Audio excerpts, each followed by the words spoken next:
Welcome to American Education FM, everybody. I'm Dr. Sean Brooks. Well, hi there, ladies and gentlemen. Welcome back.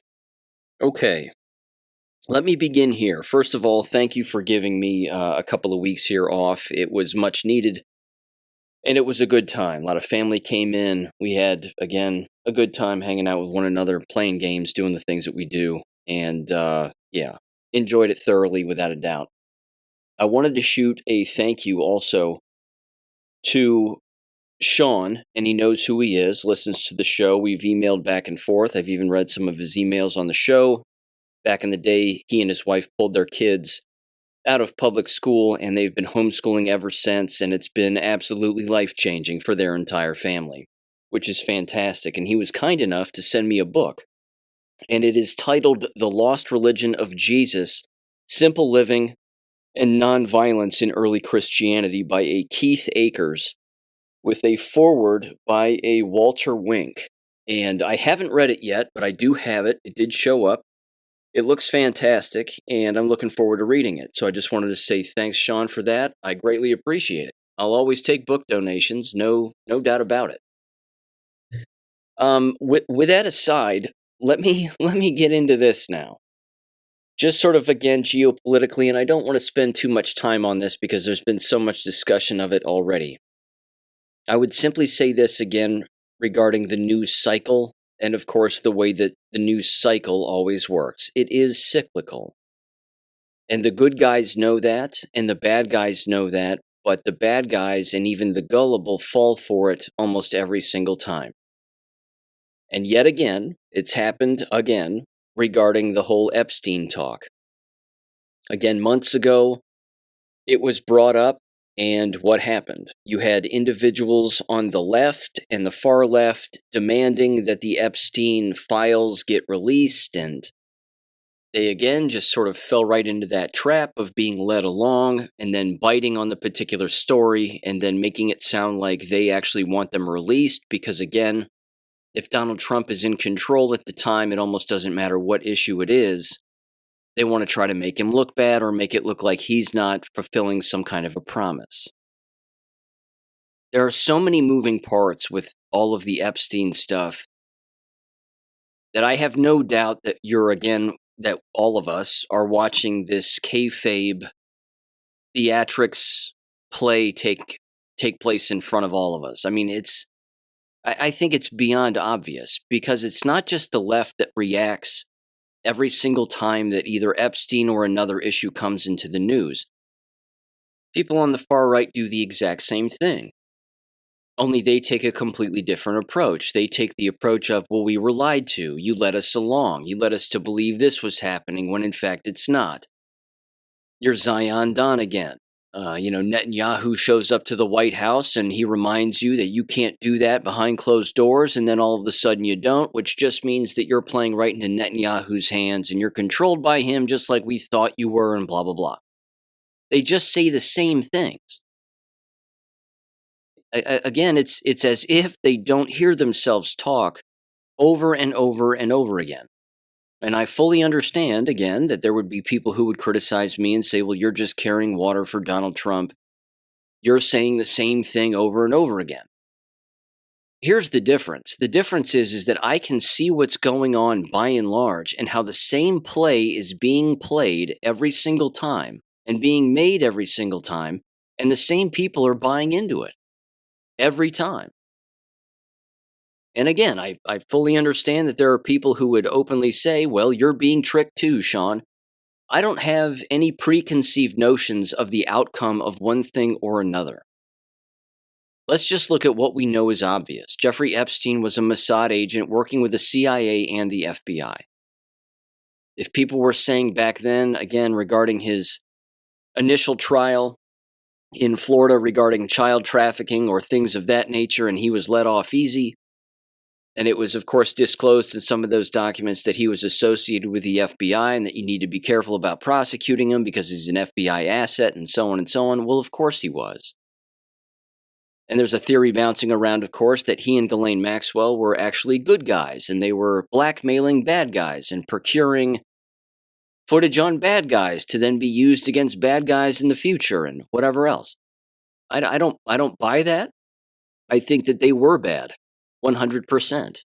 I do believe that, again, they had a goal, they had a habit, they had a mission, and it involved, again, sexual exploitation, child trafficking, rape, pedophilia, the whole thing.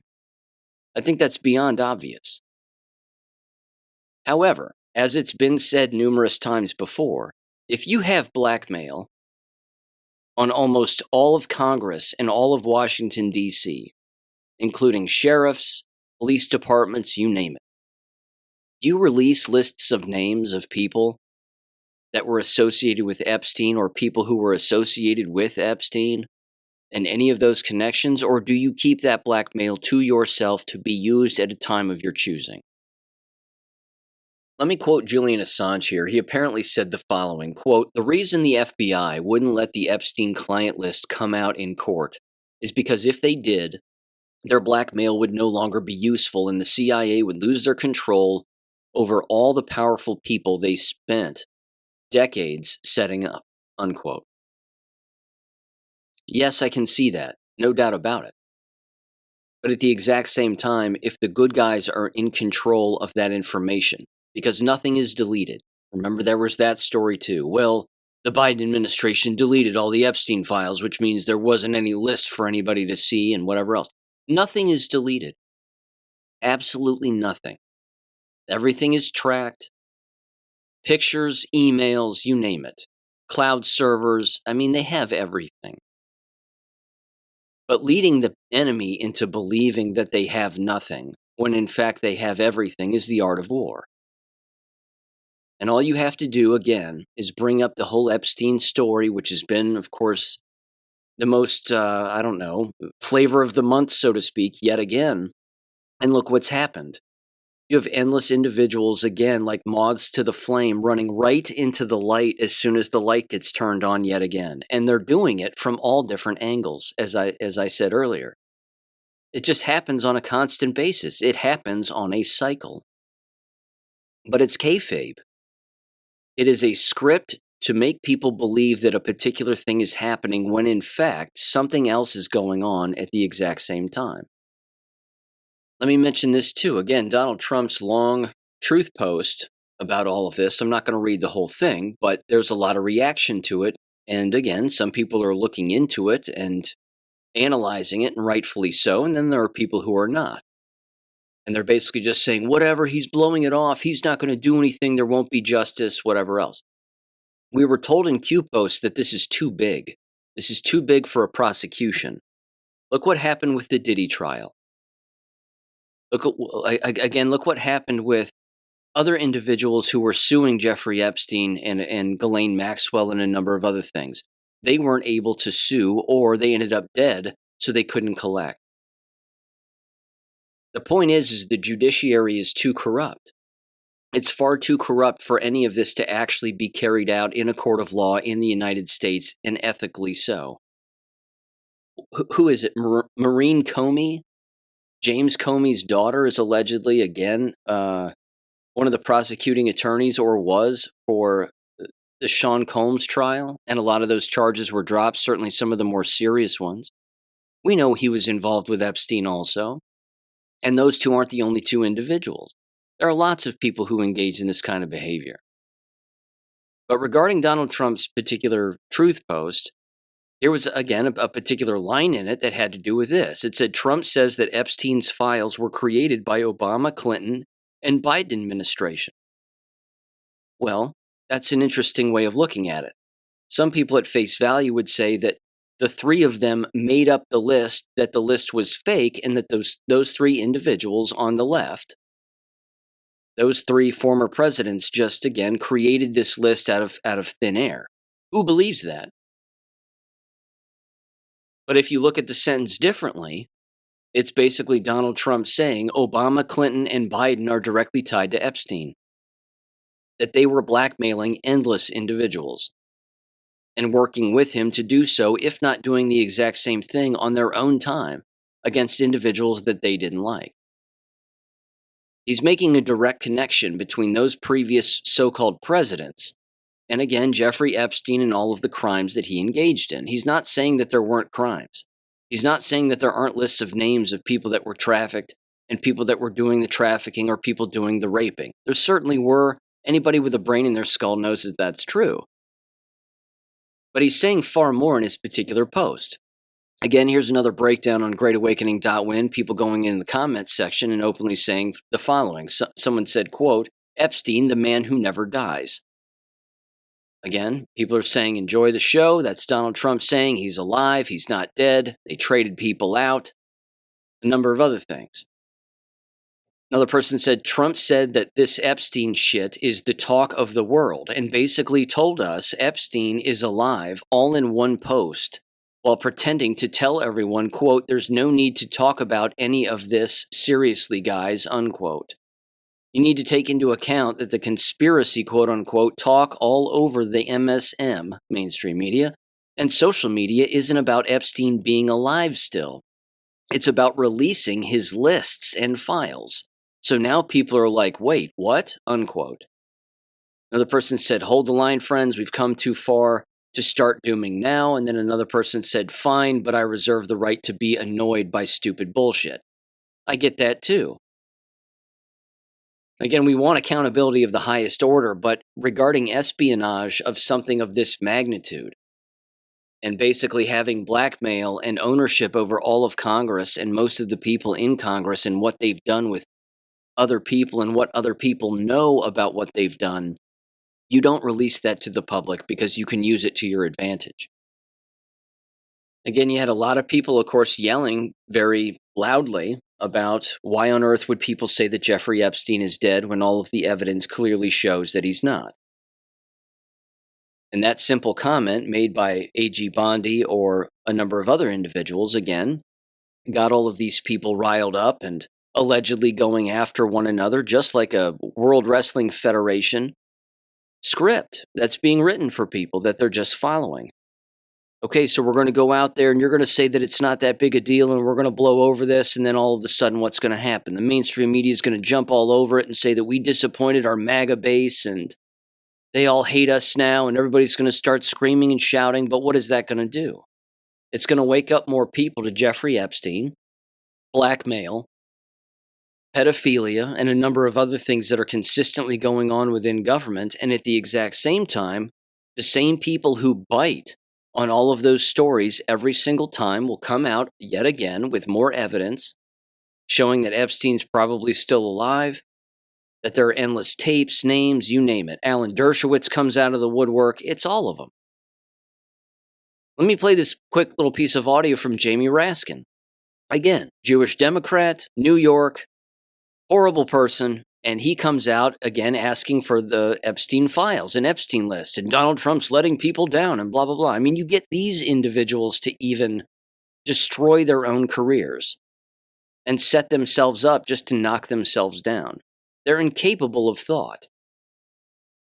And they don't know that they're being played on a constant basis. I mean, they're that stupid. But you can move these people around like pawns on a chessboard, and they have no idea they're getting played. Give him a listen in 3, 2, 1. It'd be much better for everybody to come clean, and let's vindicate the public interest here. I'm going to be asking Chairman Jordan to call for a hearing where we subpoena the Attorney General and Dan Bongino and Kash Patel to come in and tell us everything that we know, because this thing is really spinning out of control at this point. And there's one way to put it to rest, which is to come clean, as President Trump promised he would during the campaign. He's playing these people like a fiddle, and he plays them whenever he wants. And they move these people around any way they want, whenever they want. They've got Democrats screaming at the top of their lungs that they want to have open hearings and subpoena these individuals talking about Epstein files. To make it look like what? They're not affiliated with it in some way? Is that really their plan? They never spoke about it before. I mean, yes, they did in the past, certainly 6 months ago and whatever else. But during the entire Biden administration, they didn't touch it with a 10-foot pole. The media was screaming at Donald Trump during his first term. And certainly in the year 2020, very famously, Samantha Guthrie from NBC News screaming at him about Q posts. Well, you know what those Q posts are about, and they're about pedophilia and stopping satanic worship, and you think the Democrats are pedophiles and blah, blah, blah.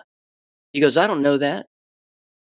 And then she goes, well, yeah, you do. You're involved, and of course you know about it. And he goes, no, I don't. He's playing her. He's just making her more angry, and she, by default, is bringing up subjects and being forced to bring up subjects that she would never normally bring up. But she's only bringing them up, and people like Jamie Raskin are only bringing them up because they think that bringing it up disassociates themselves from that subject matter. And it doesn't. It directly associates them with that subject matter on a constant basis. All of the time. It's amazing. I mean, I find it very funny that people, again, even on the far right, like the Stu Peterses of the world, just continue to bite on this. See, I told you so. Netanyahu shows up at the White House, and then all of a sudden they're talking about how Epstein list doesn't exist and whatever else. Do you actually believe that?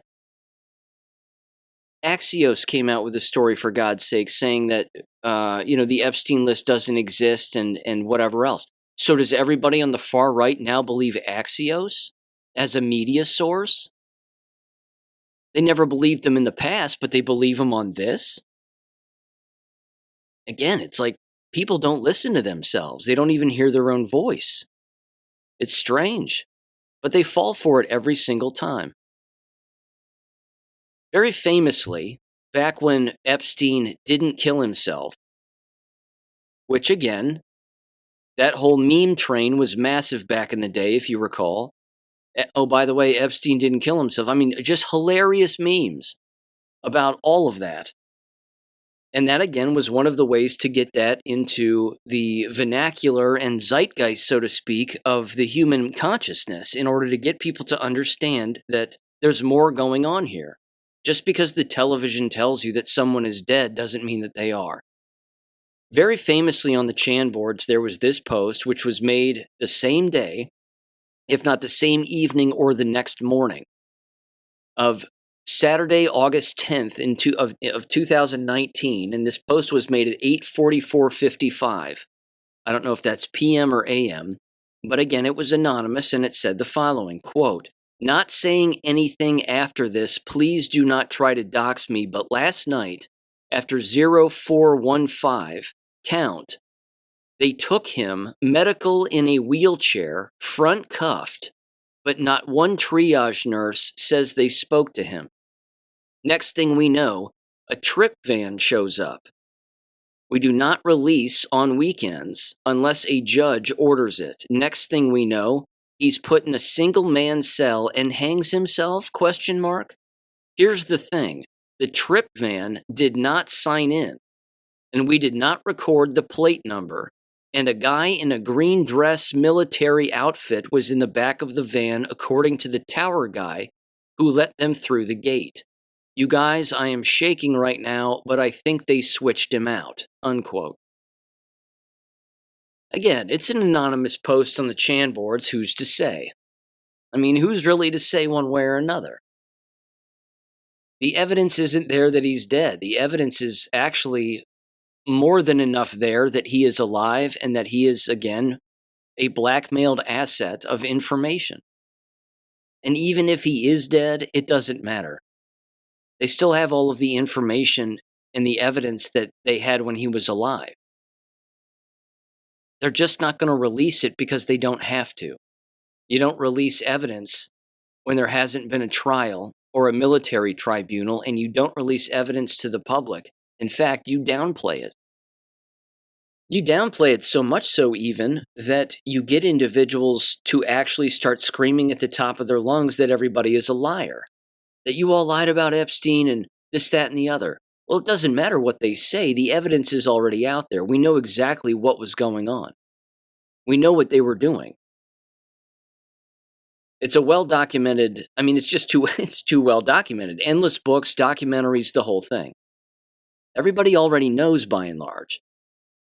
It's being done to draw out the enemy even further and actually get them to support their own destruction and the dissemination of evidence for their own destruction.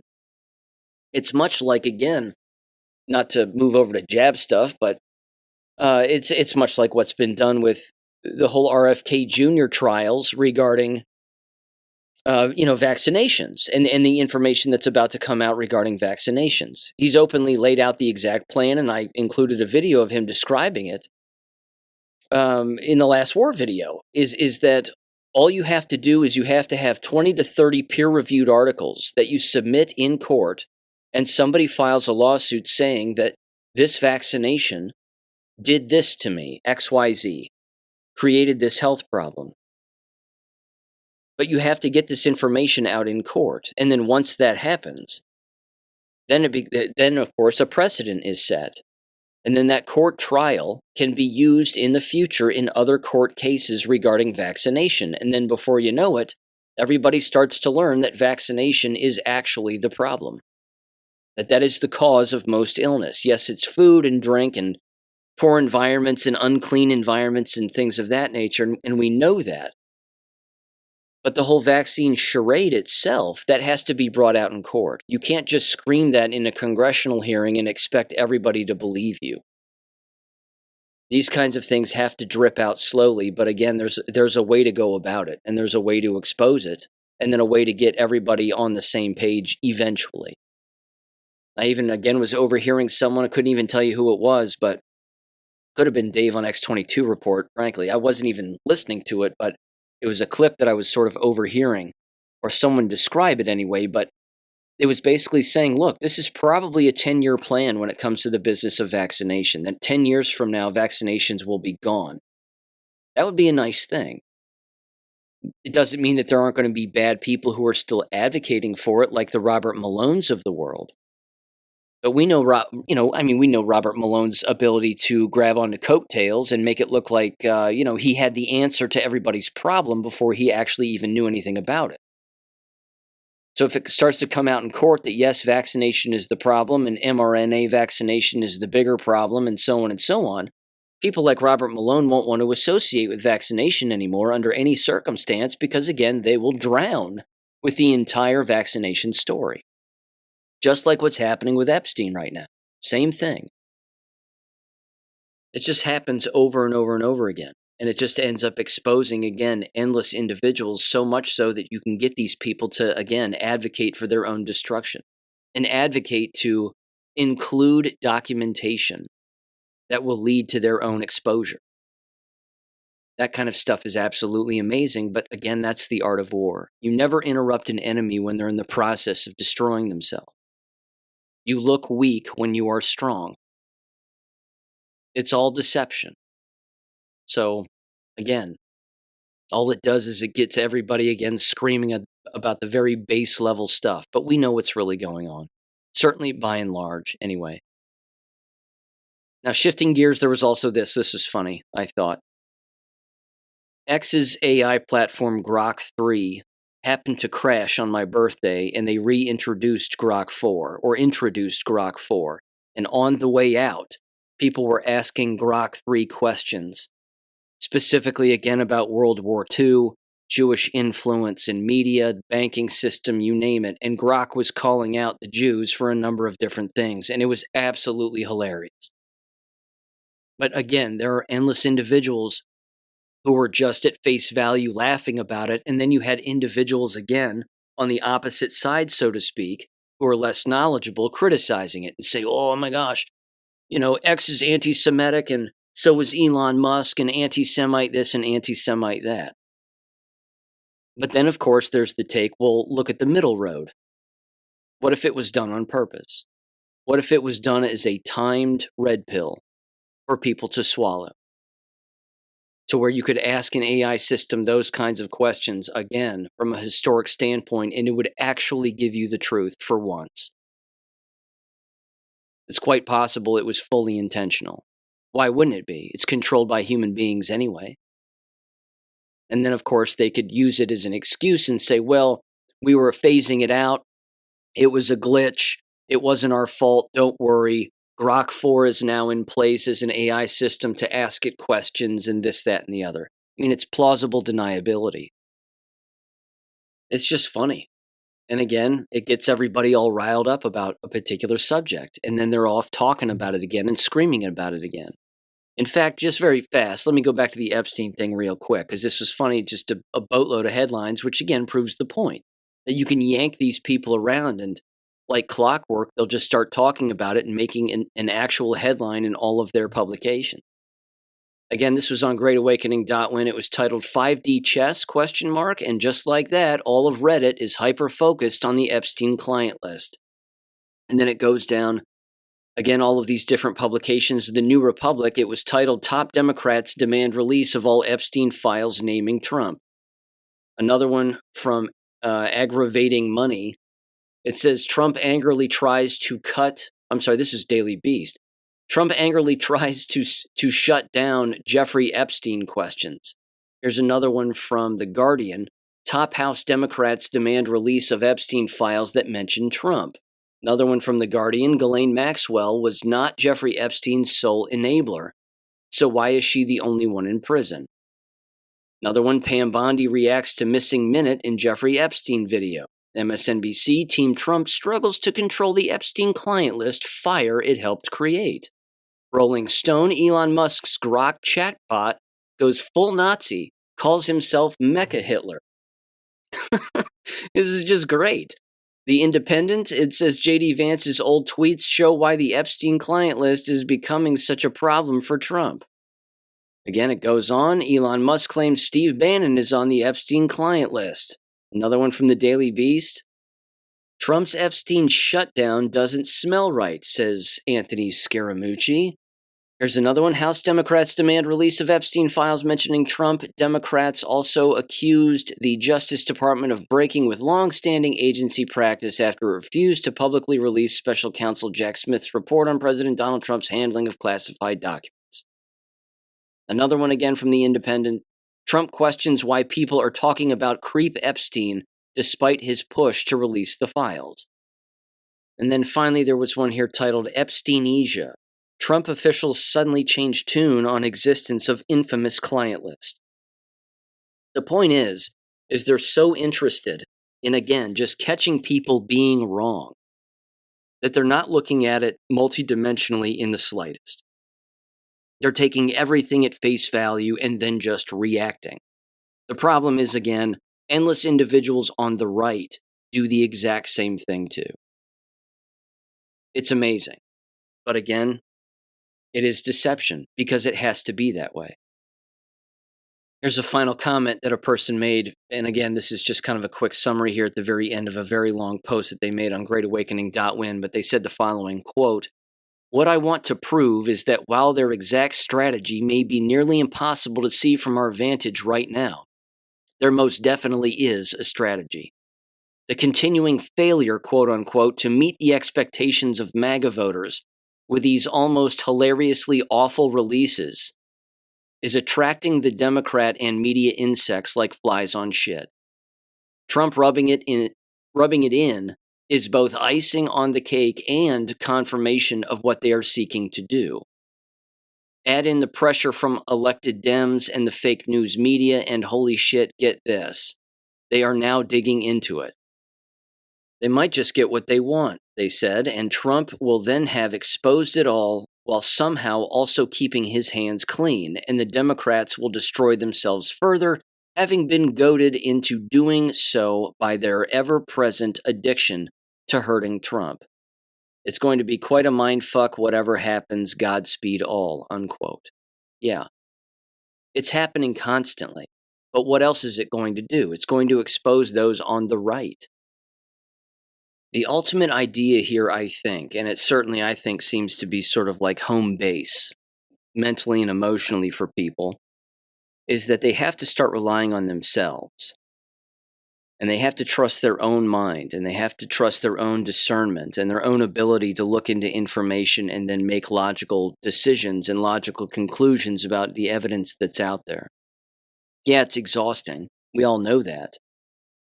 But if you're listening to Turning Point USA all of the time, then I mean, what are you listening to? I mean, you're watching Charlie Kirk do backflips to try to make it look like he doesn't know about a particular subject, when in fact he probably knows a great deal about it because he's directly involved. He's an Israeli asset also. But again, part of the trick here is to not listen to those people. Because again, they expose themselves almost regardless of the story by their inability to actually think about it clearly. They just don't want to. So they yell, scream, and shout at anybody who knows more than they do about it, and then they dismiss anybody else's opinion. But they, again, form a very hardened opinion, and well, if you don't believe them, then there's something wrong with you. These people can't be taken seriously. They sway with the wind also. And they get, again, yanked around depending on the kind of story that's in the media at any particular time. And Donald Trump can move them around like pawns on a chessboard too, and it happens all the time. But let me mention this, because this was interesting, I thought, and I watched it in its entirety. And I mean, it's revealing, it's gossipy, but it's worth mentioning and worth even watching, I think, because again, it shows a much larger problem in our society. And it was the latest Tucker Carlson interview with George Santos. And George Santos is the former congressman from New York. Gay man, young guy, younger guy. And he was kicked out of Congress as a result of misappropriating money. Now, he openly describes his particular case, where, of course, he was charged or sentenced, I should say, to 7 years in federal prison, which is steep for what he did. Because ultimately what he ended up doing was, it's not that he stole money. It's that his treasurer and the individual responsible for managing his finances was mismanaging it without his knowledge by and large. Although, again, he openly says that he spent some campaign money on some things, like a few suits here and a few suits there and a few dinners here and a few dinners there. But it's not a 7-year sentence. It's not a 7-year prison sentence. And then he brings up other congressmen and women who have done far worse, and they, of course, are not being investigated or are not in jail. Certainly not for any kind of a sentence like that.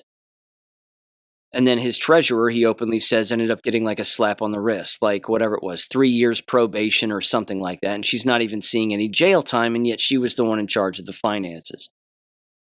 Point is they want him gone. The question is then, why? Why get rid of somebody like that? In this particular interview, he very specifically describes the culture of Washington, D.C., and the culture of these congressmen and women and who they are and how they behave and everything else. They are as deviant as anybody else who is deviant in society, if not more. He specifically describes it as a high school. He says it's just like a high school. You have individuals hitting on each other, having sex with one another in the basement of the congressional building. They have sex with each other in their offices. They're drunk. They use drugs. They do all of this stuff. And then, of course, you have congressmen and women who are there for their own selfish therapeutic needs, like Nancy Mace. And he openly mentions her, too, and says she's a flippin' head case. She's an absolute head case. She's not there for the people of South Carolina. She's there for herself. She's there to, again, play the victim and then make it look like everybody's just supposed to like her because she was raped at one point in time, allegedly. Again, that kind of behavior at that level of government, being a full branch of government, is problematic. When you have 3 branches of government at any point in time, all behaving in that general way, that's also remarkably problematic. But is it any surprise that if an entire branch of government and an entire branch of our checks and balances system isn't providing checks and balances on themselves by being remarkably immoral and incredibly corrupt, then how do people know anywhere else in any other line of work which way is up? You've heard me specifically say regarding the education business that the number of educators, so to speak, and I use that term loosely, because they're indoctrinators and they don't even know it, and I pity these people, because they know not what they do. They don't know that they are a part of a cult. They don't know that they are a part of a brainwashing machine that was designed by government and foreign governments to brainwash the youth and themselves of America and other countries around the world. They have no clue. But the number of individuals who work in the so-called education business who have never read their codes of conduct or never read their contracts is endless. They quite literally don't know the law. They don't know what they're supposed to do or not do. And because culture is the way that it is and the way that it's become incredibly degenerate. And it's always been working in that direction. So that degenerate people then hire degenerate people to do a job that doesn't have a high standard anymore. Because let's face it, the education standard, so to speak, in our country used to be a whole lot better. It's always been crap, but it used to be better. That's why, again, every now and again online, you'll see these very old state standardized tests from like the 1920s in America, these graduation exams. And if you were to give these to any educator in the K-12 business, they wouldn't be able to pass it, let alone a student pass it. There's just no way. They don't have the skills, they don't have the knowledge. But like I said, these so-called educators don't read their contracts. They don't read the codes of conduct. They don't know what they're supposed to do or not do. And they also don't know that there are consequences. Which means when you expose their own behavior that they themselves exposed, they think what? They think they're going to get away with it, and then they, of course, criticize the individuals who did the exposing. Let me tell you a quick little story, and then I'll describe this picture. Back in the day when I taught school, and it was an interesting time to be alive, and I've brought this up before, but when I was getting my master's degree, I was reading books about the destructive nature of social media, certainly within the education profession and other professions, and how it was costing people their jobs. And I was never a proponent of social media as an educator, certainly when I worked in the business. And if I still worked in the business, you wouldn't catch me dead on social media. Wouldn't happen. If I was, I'd hopefully be on X or Gab, and I would have an anonymous account. But that's not the case. And that certainly wasn't the case back then. But when I was teaching school at the time, this would have been, pre-2010. So between 2004 and 2010, within that sort of 6-7 years time span, that's when Facebook really blew up. And I could not believe what I was hearing among school teachers talking about being on Facebook. Hey, Sean, are you on Facebook? No, I'm not. Well, why not, man? Like, a bunch of us are on Facebook and we're talking and we're sharing pictures and blah, blah, blah. I'm like, I'm a private guy. I don't take pictures of myself and stick them on the internet like some, freaking weirdo. It's just not what I do. I always viewed social media as being a place to educate individuals. You educate somebody about the truth. You share the truth. You don't use it as a voyeuristic exhibitionist example of what you're doing or who you associate with. I don't take selfies. I find it pathetic. You're trying, a person is trying to do what exactly? Show everybody what they have or who they associate with because they're not confident or healthy enough in their own skin that they have to somehow portray themselves as doing a particular thing. The reason that I mention that is because back in the day, people would lose their jobs for making posts online all the time. And again, I remember it like it was yesterday. I was lecturing in my dad's university class on maybe half a dozen occasions. And one of the presentations that I would give had to do with social media use. And the looks on the faces of the students was priceless because they would look at me again, and they were all on social media by and large. But they're all looking at me like, wait a minute, you're saying that we shouldn't have a social media account? And I'm saying, no, you shouldn't. Because you're going to get asked that in an interview, and then they're going to look you up online. And if there's one thing that they don't like, they're not going to hire you. Because you're going to be viewed as a liability. And most people, at least morally sound individuals, don't want to hire a liability. You will become a problem for them. You will be making work for management. And they don't like that. At least good managers don't. But the problem is that the managers are degenerates now. And they accept degenerate behavior also, and reckless behavior, and unprofessional behavior. That when a person is in the so-called education business, which again, indoctrination business, but if they're around minors in loco parentis, legally responsible for minors in lieu of parent, very specifically, you have to pretend to be the parent and be the responsible adult in the room all of the time. Not a game player, not a sorority, fraternity house attendee, none of this nonsense. You have to be a professional and carry yourself as one all of the time. Whether, again, you're on vacation or you're not. So a friend of mine sends me a picture. This leads to the current story. Sends me a picture of 4 female educators lying on the beach somewhere. I don't know where. I really don't care. They're lying somewhere, and he says, "You'll get a kick out of this." I said, "Okay." Sends it to me, and all 4 of them are lying on their stomachs on the beach, taking a selfie, like whatever.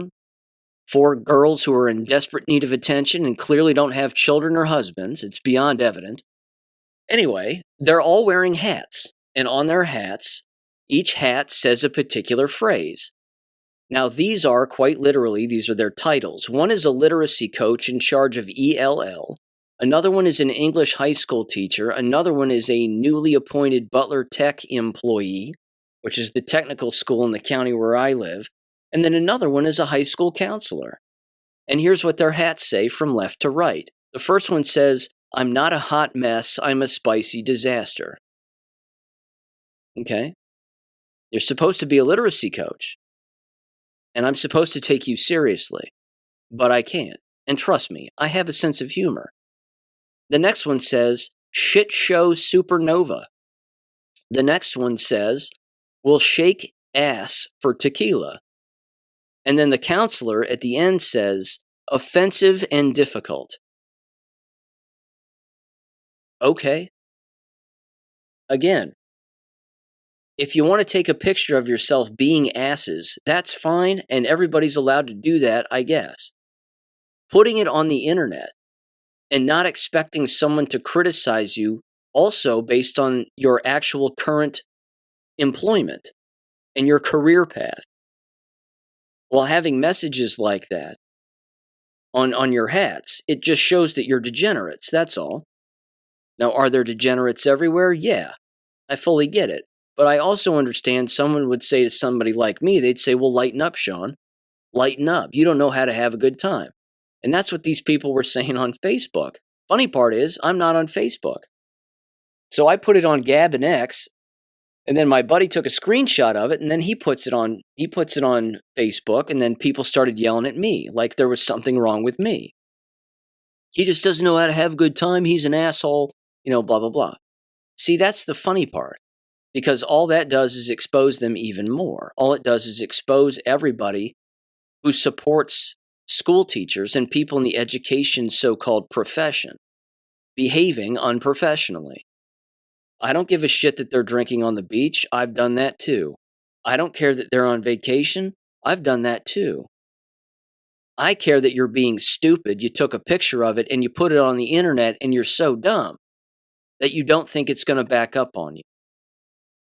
It's always called, regardless of the code of conduct and regardless of the state in the education profession, it's always called conduct unbecoming an educator. And specifically, again, in the state of Ohio, under the licensure code of professional conduct for Ohio educators, this is unprofessional behavior. This is the kind of stuff, again, that people unfortunately let slide. There are no consequences. And then what do? Instead of accepting responsibility for their own actions, they get mad at the person who caught them. Again, I don't have a problem with, dumb, gross women wearing stupid hats. If they want to do that, that's fine. That's not against a code of conduct. But when you take private things and you make it public, that's a level of stupidity that, again, just can't go unchecked. It's the Danielle Mann syndrome all over again. That crazy lady who was yelling in her car and yelling in her classroom about, again, Donald Trump and all men are rapists and 1,000 other things. Stay away from the boys because if they're MAGA boys, then, you're going to get raped. that kind of stuff is a Title IX violation. And she should have had a Title IX investigation conducted regarding her. And of course, she would have been found guilty because she's discriminating against boys and men. But again, if people want to be dumb, they get to be. It's a free country. You just don't take a picture of it and put it online and not expect it to back up on you. But like I said earlier, this is the bigger problem. The bigger problem is that this is the culture. So no wonder that these environments are not productive. No wonder that these environments are filled with the brainwashed. No wonder that these environments don't have a higher standard and have individuals who work within who hold themselves to a higher standard. They don't, because this is what is tolerated. This kind of behavior is, again, allowed. I heard this one too. Rumor has it that the high school principal in the town where I live has allegedly cheated on his wife, at least on one occasion, with the high school counselor. And at the exact same time, these two individuals took a picture of themselves at a education conference consuming alcohol and posted it online, and were allegedly disciplined as a result of doing so. Yeah, because you're not supposed to do that. But see, that again is the trap of the exhibitionism. That's the trap of that kind of behavior, that self-important, look at me, look what we're doing, nothing bad will happen to us. Even though we think we're having a good time, there's no conceivable way that this will back up on us in any way whatsoever. Well, it does, and it has, and it will. Again, people should read the book Cybertrap for Educators, and they should read his second book, Cybertrap for Educators 2. People lose their jobs for far less and have lost their jobs for far less. That was I mentioned it earlier, I didn't finish the thought. It was one of the presentations I would give in my dad's class about social media misuse. I showed a picture of a gal. She was overseas on a foreign exchange thing, but I think she was on her own vacation, and she was over in Ireland, and she posted a picture of herself drinking a beer. All she was doing was smiling and holding up a beer. She posted it on Facebook, and by the time she came back to the States, she had lost her job. They said, "You're fired." She said, "Why?" They said, "We saw your post online of you drinking a beer. We didn't like it. That's not how we conduct ourselves. It's conduct on becoming an educator. Find a job somewhere else." And she was done. That happens all the time. That still happens to this day, lots of places. Not saying it's fair across the board. I'm just saying don't do it. But they don't even think of the risk. They don't even think of the scenario as being a viable scenario of something that actually exists that could cost them. Again, it was never a behavior I engaged in. I just didn't do it. I wouldn't allow myself to get near a camera or even have people take pictures of me and post it online. I just didn't do it. And I mentioned this particular phenomenon too, which is absolutely hilarious because people don't even know that this exists. And it exists to this day. Now, me personally, I have nothing to lose, and I don't care if people look at my social media pages or not. I only have 2 of them after all. It's on Gab and X, and if they look at them, they're going to learn something. Or they're going to be stupid and, call me names and whatever else, but that's what children do. So anyway, they don't understand that there's a thing called secondhand and third-hand social media use. And this was something, again, that I was exposed to when I taught school, and I thought, well, this is hilarious and destructive at the exact same time.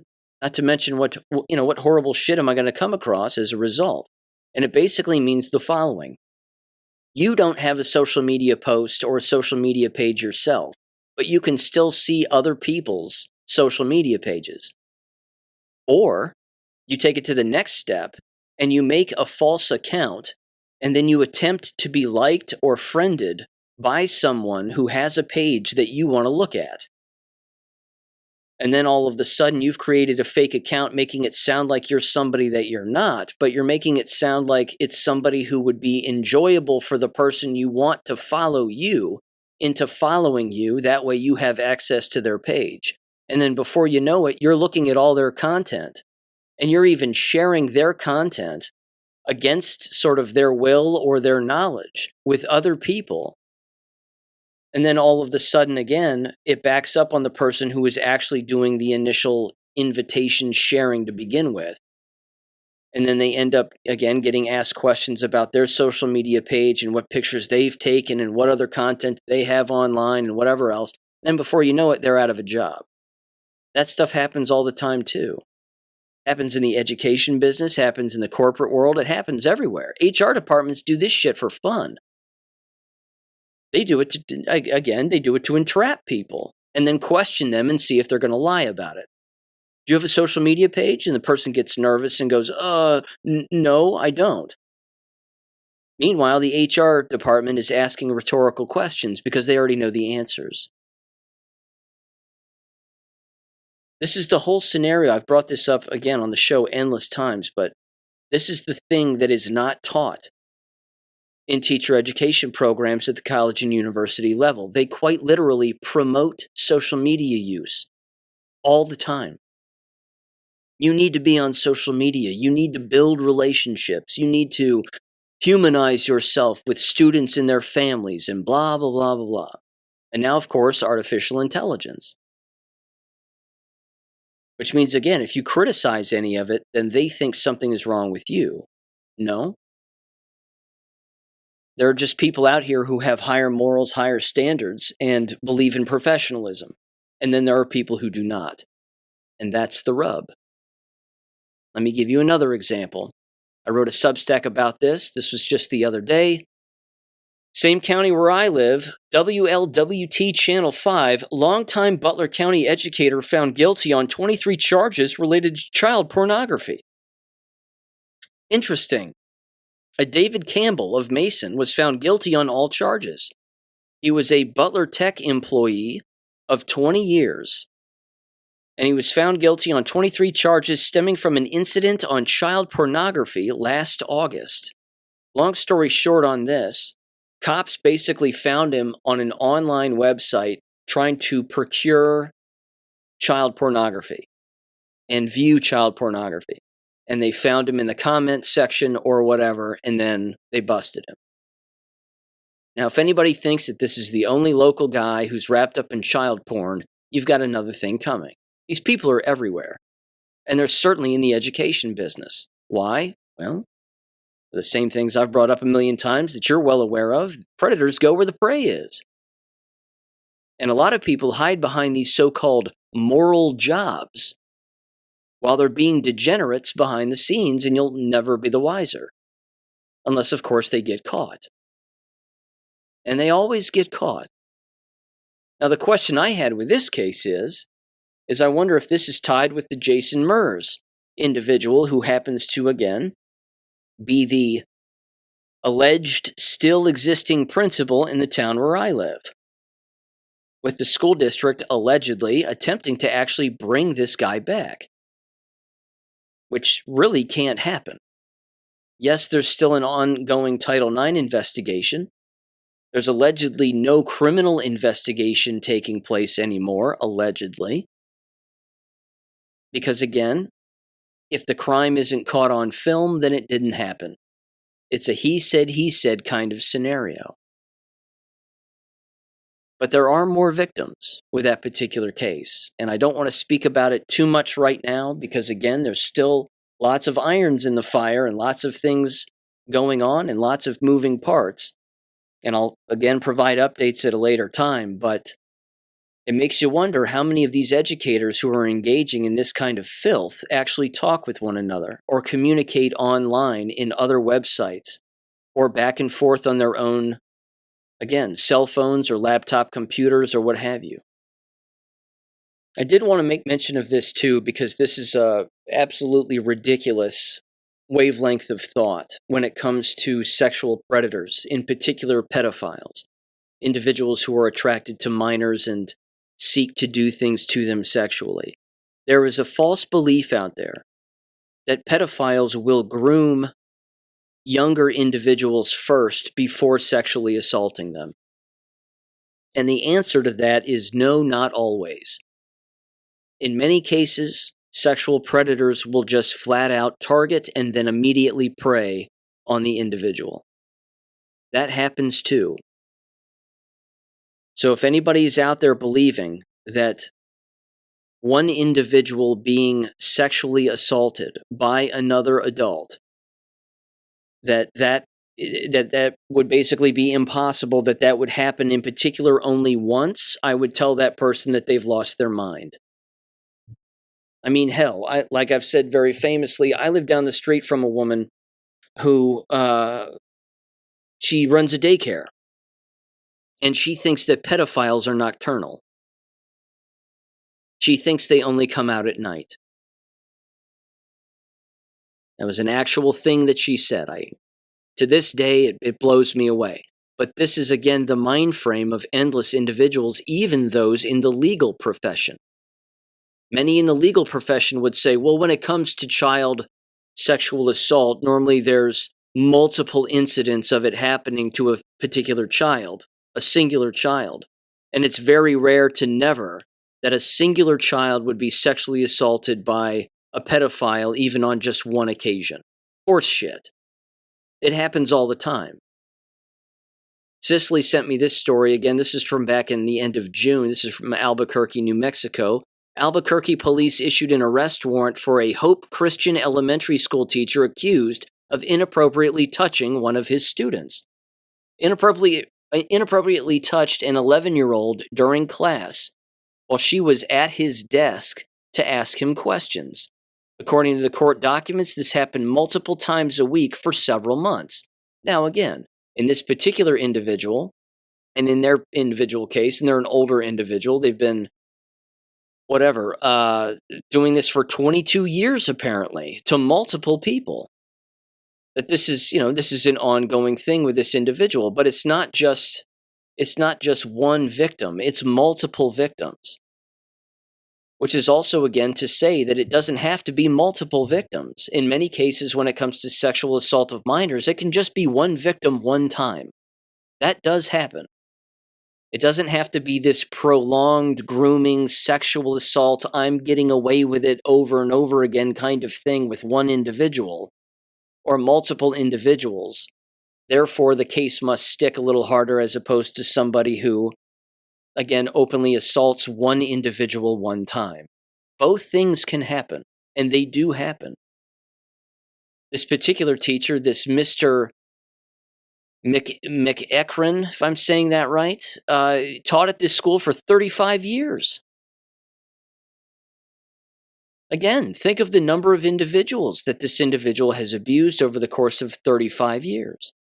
Fortunately, they've been detained and arrested, lost their job.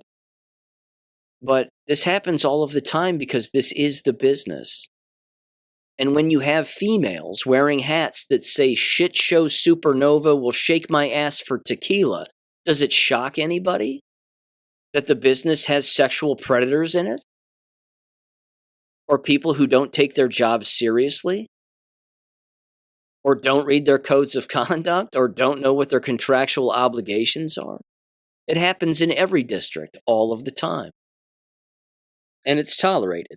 That should be basically the final statement there, I think, is unfortunately unprofessionalism is tolerated in many cases because the individuals at the top are unprofessional.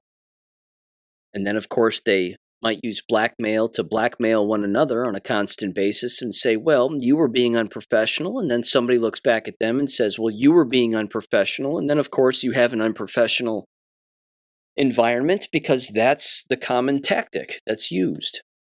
So, yeah, it's not a business for the morally sound. I'll just put it that way. But if you question them on it, they'll scream like banshees from hell because they have no other defense. They don't want to look in the mirror. They never want to do that. Now, speaking of education, let me mention the Ohio budget here because this was interesting. And of course, this has been barked about for at least the last year, certainly 8 to 9 months, and recent months at that. The Ohio budget here was passed. And it involves tax cuts in the state of Ohio, which is great. And unfortunately for the indoctrination camps called schools, they lose more money, which is a good thing as far as I'm concerned. But here's a particular portion of an article here describing the education cuts, and it says the following. Public schools will face hundreds of millions of cuts from their expected budget, but the funding formula will stay intact for the most part. It says, quote, "We're underfunding our schools by at least $1 billion," an individual said. And it says lawmakers would also be giving additional school funding to high-performing public school districts.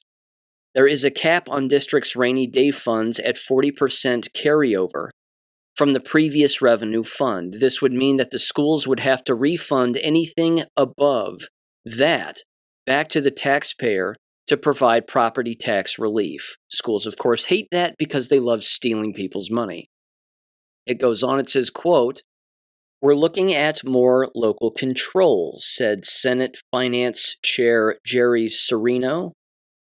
The person writing this said, quote, "How is it local control if we're capping carryover at 40%? They asked him, and he said, quote, "It's the Budget Commission that is representing the people," he responded, also adding that there are exceptions, so that the districts can carry over more than 40% as long as they are put in a capital fund instead of operating. However, schools are unable to move money back to the operating fund once they are in the capital.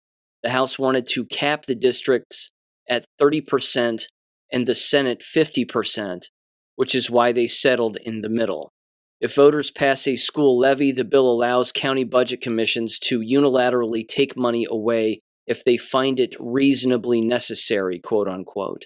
The bill also eliminates levy replacements on property taxes for all political subdivisions. For schools, it says, it prohibits them from imposing a fixed sum emergency levy, a substitute emergency levy, and a combined school district income tax and fixed sum property tax levy.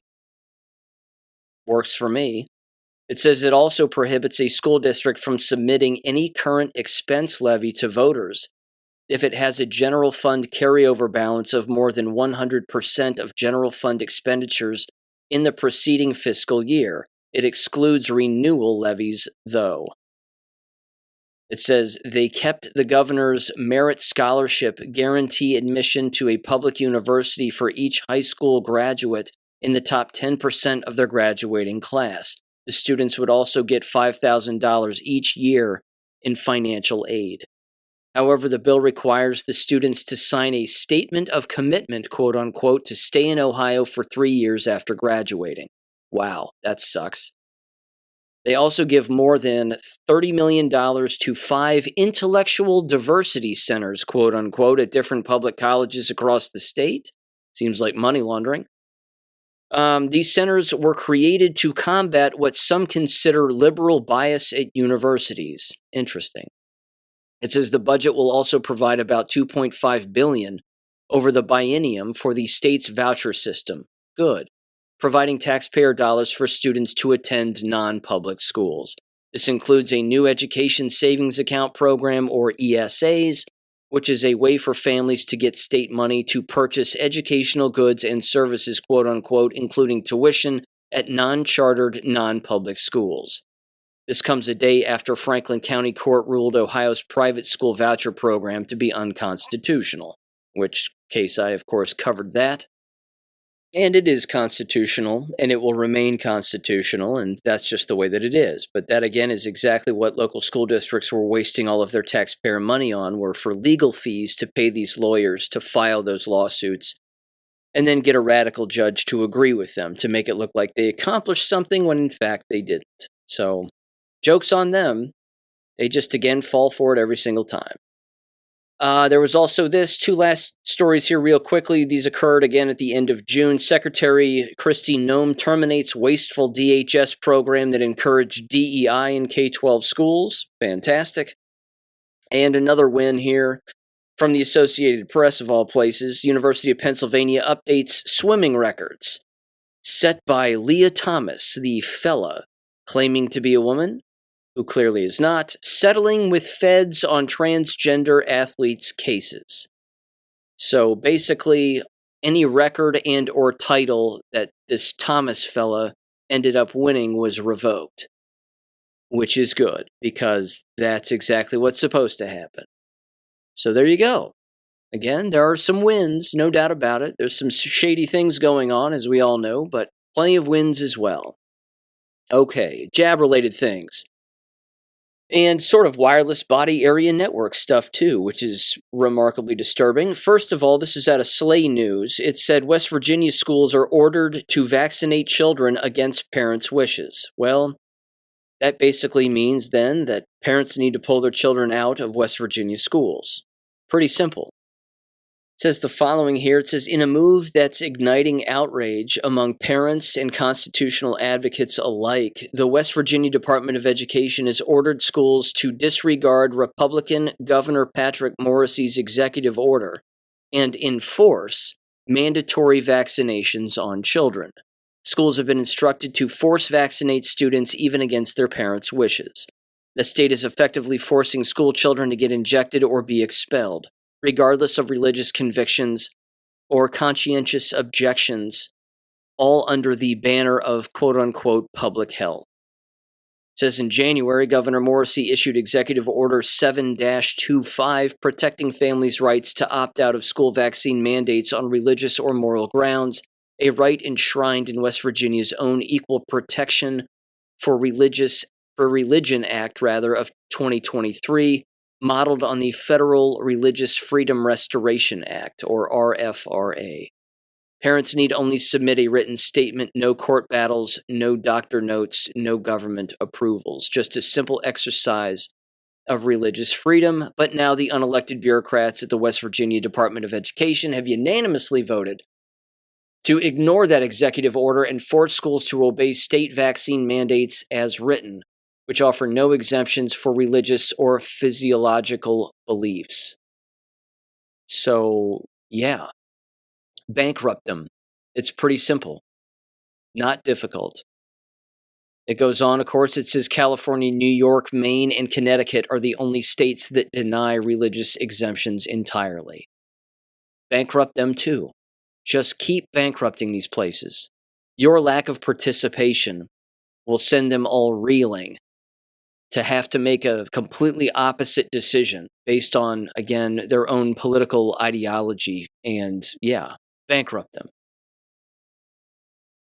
Now, again, speaking of a industry that needs to be bankrupted, certainly the vaccination industry. You may recall that in a previous episode, I sort of went through, as a lot of people did online, they went through the history and medical histories and professional credentials of the individuals who are affiliating themselves, of course, with the FDA and HHS and a number of other things, and how a lot of these people are not anti-vaccination.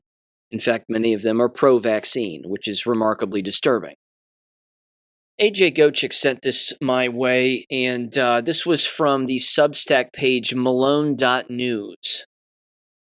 And I assume this is Substack. It certainly looks like it, but it's titled Malone News. And I assume this is Robert Malone putting this together, but he's highlighting, of course, some of these doctors, and then how on June 26th, the CDC released a press release here, and it says the following: Center for Disease Control and Prevention Advisory Committee on Immunization Practices, or ACIP, held a meeting on Wednesday and Thursday, June 25th and 26th, at CDC headquarters in Atlanta, Georgia. The ACIP comprises leading medical and public health experts that advise the CDC on the safety, effectiveness, and clinical necessity of vaccines, of which, of course, there's none. There's no safety, there's no effectiveness, and there's no clinical necessity. Now, we know that, but unfortunately, these individuals are getting massive kickbacks, and they probably don't know or they don't care. Here's what the ACIP voted on, and it's not good, because it still maintains vaccination, at least thus far. They voted on the following, quote, to approve by a vote of 5-2, 1 dose of clearsvimabad, no way I got that right, a monoclonal antibody for infants whose mothers are not protected by maternal respiratory syncytial virus vaccination. So clesromab, whatever the hell, is one of 2 RSV monoclonal antibody products available. Out of the gate, this is the first problem. They're basically saying that if the mother isn't going to take an RSV shot, then we're going to give one to the infant. Again, this is not good for a variety of reasons. Not to mention monoclonal antibodies inside of people, it has no long-term effectiveness study thus far, which means we're still giving infants things that aren't being studied or haven't been studied for extended periods of time. It goes on, they also voted to approve by a vote of 7-0 the updated Vaccines for Children program resolution for prevention of RSV. They also voted to reaffirm recommendation by a vote of 6-0 for routine annual influenza vaccination of all persons aged over 6 months who do not have contraindications. So basically, again, if they don't have other conditions, then they should be given flu shots. No. They also, unfortunately, voted to recommend by a vote of 5-1 for children 18 years and younger to receive seasonal influenza vaccines only in single-dose formulation that are free from thimerosal as a preservative. Again, no. They shouldn't be receiving any vaccination. And oh, by the way, they're recommended. Okay, this has to be mentioned. They're recommendations. But you shouldn't be taking any recommendation from the CDC, certainly when it comes to vaccination. You're allowed to avoid any and all vaccination all of the time, whenever you want. You just have to know how harmful they are and then deny it. It goes on. It says they also voted to recommend by a vote of 5-1 that pregnant women receive seasonal influenza vaccines only in single-dose formulations that are also free from thimerosal as a preservative. Again, no. Pregnant women should not be receiving inoculations of any kind.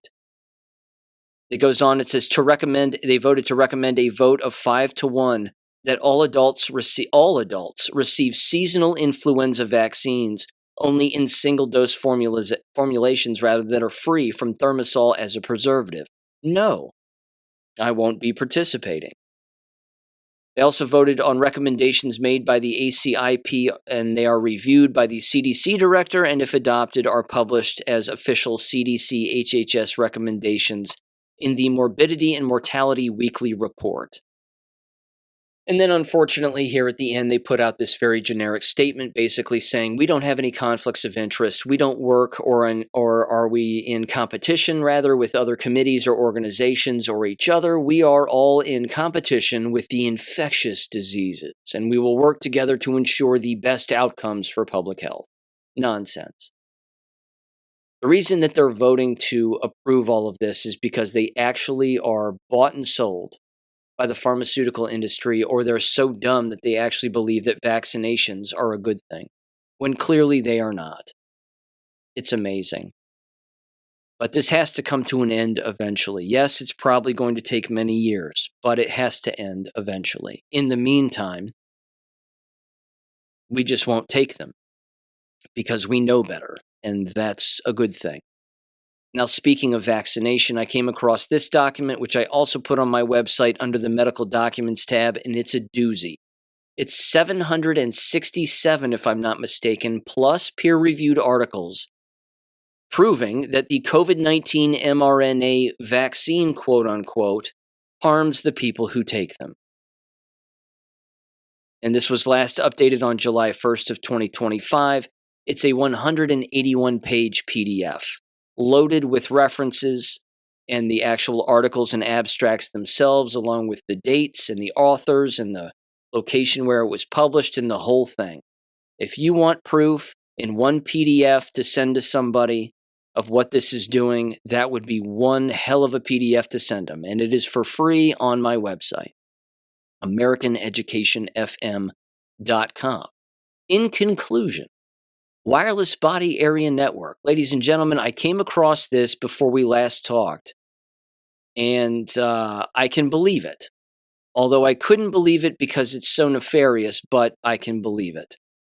This is on Xfinity's actual website, xfinity.com/support/articles/Wi-Fi Motion. And here's what it says. Again, for people out there who think that the wireless body area network is not a real thing, it most certainly is. Using Wi-Fi Motion in the Xfinity app, it says Wi-Fi Motion is not a home security service and is not professionally monitored. Nonsense. That's exactly what it is. Because if they're tracking you in the inside of your home using Wi-Fi, which they're admitting to doing, then that's exactly what it is. They're literally mapping out your kill box, which has been researched at length. I've brought it up on the show. That's what they're doing. They're mapping out your house based on where you move around your home. It says Wi-Fi Motion is provided to you as part of your Xfinity Internet services and subject to the Xfinity Residential Services Agreement and our Xfinity privacy policy. Comcast does not monitor the motion and or notifications generated by the service. They would be the first to not do that then, because that's what they do. It says the placement of your Xfinity gateway and Wi-Fi connected devices, along with your home size, layout, and building materials, can impact the way Wi-Fi signals connect and may limit the ability of the service to detect motion. Wi-Fi Motion will function only in areas of your home where you have strong Wi-Fi signals traveling between your gateway and your Wi-Fi connected devices, and Comcast does not guarantee or warrant performance. You are responsible for periodically testing your Wi-Fi signal to determine if it notifies you of motion in the locations within your home where you desire motion detection. You are solely responsible for complying with any laws applicable to the use of the Wi-Fi Motion and your use of the service. It says you confirm that you are using Wi-Fi Motion and your own lawful residential for your own lawful residential purposes. And it goes on and on and on. And it says, what do you need? You need Xfinity Internet, an eligible Xfinity gateway, Xfinity app version 5.28, or your own Wi-Fi enabled connected devices. How to activate the feature, what it does, how to use it. Again, it detects whether or not you're in the home, whether you're out of the home, what room you're in, and it basically uses you as an antenna and bounces a Wi-Fi signal off of your person and certainly off of all of your wireless devices that are hooked up to this to basically make your Wi-Fi signal stronger, thereby increasing radiation. It's the wireless body area network, and it's using the human body as an antenna. That's not good. But again, the human body is an antenna, and they know it, and our government knows it, and these companies know it. That's why they create what they create, and then they try to normalize their insanity. Again, I saw another commercial for the Oura Rings the other day, and everybody's holding up a finger, basically like giving everybody the finger in the actual commercial. I think it was a YouTube commercial. And then again, it was just another ad for the Oura Ring, more medical wearable devices to track you. It's completely insane, but I vote with my feet, and I just say no. Very easy to do.